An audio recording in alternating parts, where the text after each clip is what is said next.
Halo, Assalamualaikum warahmatullahi wabarakatuh. Selamat pagi, selamat datang lagi di podcast GERD dan Anxiety.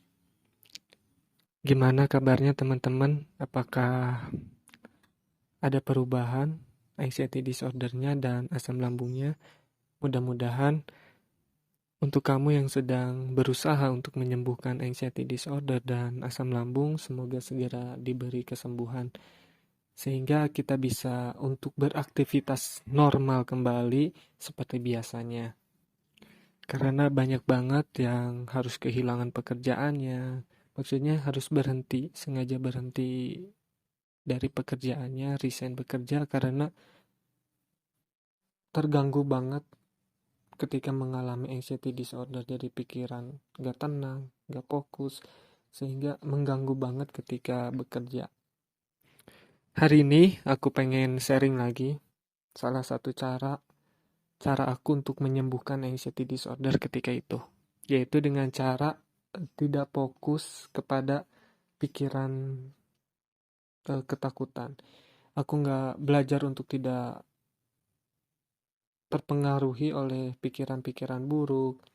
Aku nggak fokus terhadap pikiran-pikiran yang membuat aku takut, cemas, dan segala macamnya. Karena ketika aku fokus terhadap pikiran yang menakutkan, maka pikiran-pikiran ketakutan yang lain akan berdatangan lagi. Jadi satu pikiran ketakutan akan menarik pikiran ketakutan yang lain lagi gitu. Misalnya ketika kita mikir ada kedutan di tangan, lalu kita fokus aja terhadap sensasi tubuh kita, maka ketakutan terhadap sensasi tubuh kita akan menarik pikiran-pikiran ketakutan yang lain. Muncul lagi jangan-jangan ini adalah tanda-tanda kematian atau apa kayak gitu. Makanya ketika kita terus fokus terhadap sensasi tubuh kita, maka akan muncul lagi ketakutan-ketakutan yang lain. Sehingga kita terus gitu terbenam dalam ketakutan, kita terus masuk mengikuti ketakutan yang ada di dalam pikiran kita.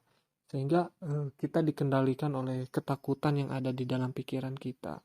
Kita tidak menjadi tuan terhadap pikiran kita. Kita dikendalikan oleh pikiran kita, bukannya kita yang mengendalikan pikiran. Sehingga kita harus berlatih, kita harus berusaha untuk mengendalikan pikiran kita lagi. Sehingga kita akan menjadi tuan dari pikiran kita, bukan kita yang diatur oleh pikiran kita. Nah, salah satu caranya yaitu dengan cara memperhatikan lingkungan sekitar kita. Misalnya ketika anxiety disorder datang, maka yang aku lakukan adalah dengan melihat benda-benda yang ada di sekitar aku, entah itu lampu atau TV atau benda apa saja. Misalnya aku memperhatikan lampu. Nah, aku terus saja memperhatikan lampu, entah dari bahan bakunya, jenis lampunya, modelnya, dan kadang-kadang aku pun harus searching gitu jenis-jenis lampu, penemu lampu, sehingga ketakutan aku teralihkan oleh pikiran yang baru, yaitu memikirkan lampu tersebut. Mungkin untuk kamu boleh memikirkan apa saja yang kamu sukai, yang ada di sekitar kamu ketika mengalami anxiety disorder atau ketika ketakutan itu muncul yang diakibatkan terhadap hal-hal yang nggak disengaja. Maksudnya hal-hal yang nggak disengaja itu yaitu ketika ada kabar buruk atau kamu ketika di jalan melihat sesuatu yang menyeramkan, atau ketika kamu menonton TV, melihat berita-berita yang kurang baik, maka dengan otomatis akan muncul kecemasan, anxiety disorder akan kumat.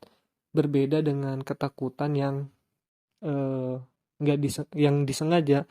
Misalnya kamu sengaja makan makanan yang membuat asam lambung kamu naik, sehingga timbul sensasi dan akhirnya anxiety disorder kamu kumat. Itu adalah anxiety disorder yang disengaja.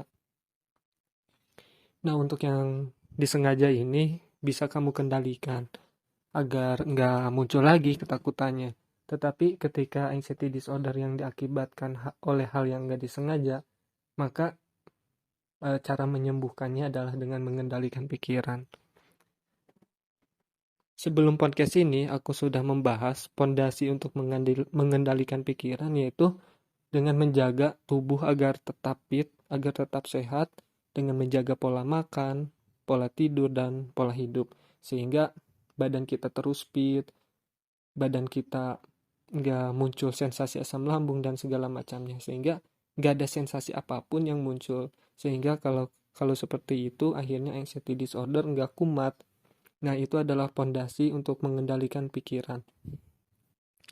Kalau kita nggak bisa mengendalikan pola makan kita, pola hidup kita, maka tubuh kita akan lemas, asam lambung kita akan terus meningkat, sehingga sensasi itu terus saja muncul. Susah banget untuk mengendalikan pikiran ketika tubuh kita lemas, tubuh kita bermasalah seperti itu. Yang kedua adalah dengan cara meditasi. Meditasi itu kan kamu boleh bersila, menutup mata, dan fokus terhadap pernapasan yang sedang kamu lakukan. Terus aja kamu rileks, fokus terhadap pernapasan yang sedang kamu lakukan. Bila pikiran ketakutan itu muncul di dalam pikiran kamu, jangan langsung ditolak, biarkan aja, dan perlahan kamu keluarkan dari pikiran kamu dengan caranya dengan fokus terhadap pernapasan yang sedang kamu lakukan. Cara yang ketiga adalah menonton mentor-mentor yang menceritakan kesembuhan anxiety disorder mereka. Boleh mendengarkan podcast ini atau boleh mendengarkan podcast yang lain seperti Mas Erik Wibowo dan lain-lain. Banyak banget yang sharing bagaimana mereka menyembuhkan anxiety disordernya. Itu cukup membantu, akan memberikan efek yang positif terhadap pikiran kamu.